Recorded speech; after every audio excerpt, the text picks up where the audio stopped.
সাধারণ শিক্ষার্থীরা, রানিং স্টুডেন্টরা যখন ক্যাম্পাসগুলো থেকে স্বৈরাচার শেখ হাসিনা এবং তাদের ছাত্র সংগঠন ছাত্রলীগকে বিতাড়িত করলো, পরবর্তীতে ছাত্রদল এসে তাদের একচ্ছত্রভাবে ঘোষণা দেওয়ার চেষ্টা করতেছে যে আগে যেভাবে ছিল ছাত্রলীগ আমরা এভাবে থাকতে চাই।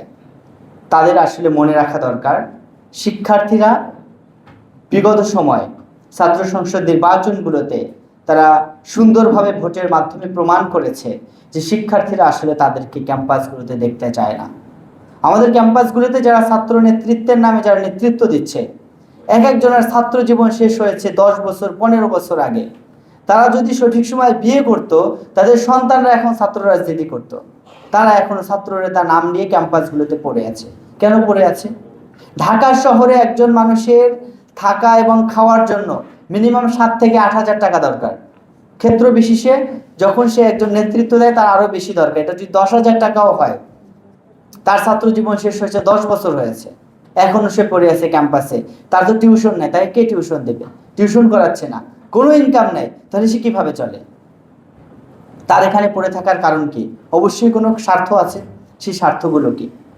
আমরা দেখতে পাচ্ছি যে বিভিন্ন ক্যাম্পাসগুলোতে যখন টেন্ডারের প্রশ্ন আসে, যখন বরাদ্দের প্রশ্ন আসে, তখন তারা এইগুলো লুটে পুটে খাওয়ার জন্য মরিয়া হয়ে ওঠে।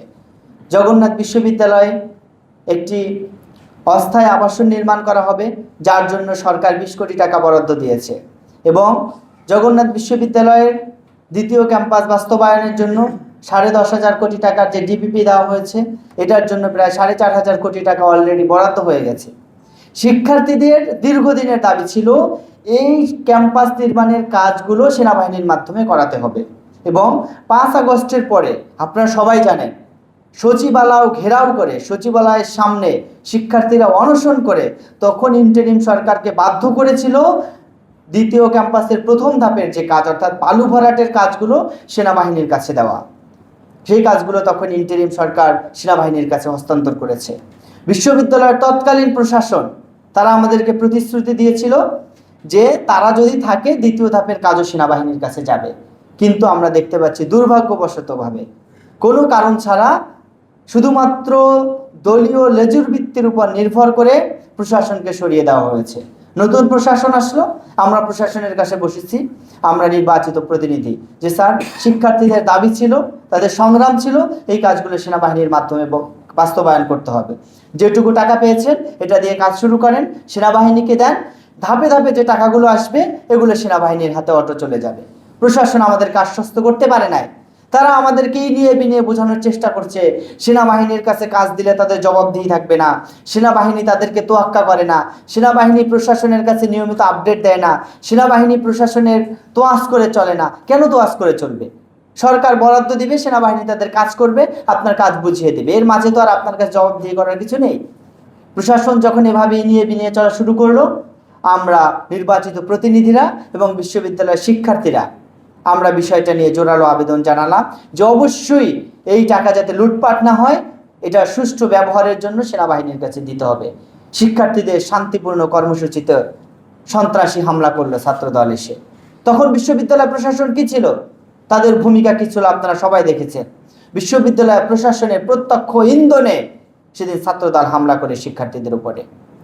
শিক্ষার্থীদের যে দাবি ছিল, আমরা বলতে চাই বিশ্ববিদ্যালয় প্রশাসন যে এসি রুমে বসে থাকে, যে দামি গাড়িতে চলাফেরা করে, এটা এই জনগণের ভ্যাটের টাকায়, ট্যাক্সের টাকায় আপনারা এই গাড়িগুলো ব্যবহার করেন। আপনারা যে মাসে লক্ষ টাকা বেতন পান, যে 10-12 জন কর্মচারী আপনাদের পিছনে কাজ করে, তাদের বেতনটা দেওয়া হয় এই জনগণের সাধারণ মানুষের ট্যাক্সের টাকায়। আজকের এই সম্মানিত ছাত্র নেতৃবৃন্দের উপস্থিতিতে আজকের এই মতবিনিময় সভায় আমাদের করণীয় শীর্ষক যে আলোচনা, আমাদের আসলে করণীয় কি?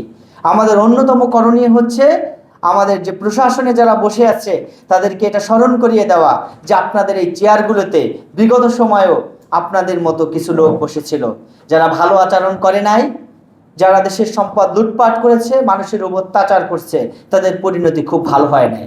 ছাত্র সমাজের পক্ষ থেকে এই ক্লিয়ার মেসেজটি তাদের কাছে পৌঁছে দেওয়া। দ্বিতীয় কাজ হলো আমাদের প্রত্যেকটা ক্ষেত্রে যেখানে আমরা অন্যায় দেখব, অত্যাচার দেখব, সেই জায়গাতে রাসূলুল্লাহ সাল্লাল্লাহু আলাইহি ওয়াসাল্লামের সেই হাদিস, মান রাআয়া মিনকুম মুনকারান ফালিয়ুগাইয়িরহু বিয়াদি ফাইল্লাম ইয়াস্তাতি' ফাবিলিসানি ফাইল্লাম ইয়াস্তাতি ফাবিকলবি ওয়া যালিকা আদাফুল ঈমান। যেখানে আমরা অন্যায় দেখব, আমাদের সর্বশক্তি দিয়ে, আমরা হাত দিয়ে অন্যায়কে প্রতিরোধ করতে হবে। এটা আমাদের ঈমানি দায়িত্ব।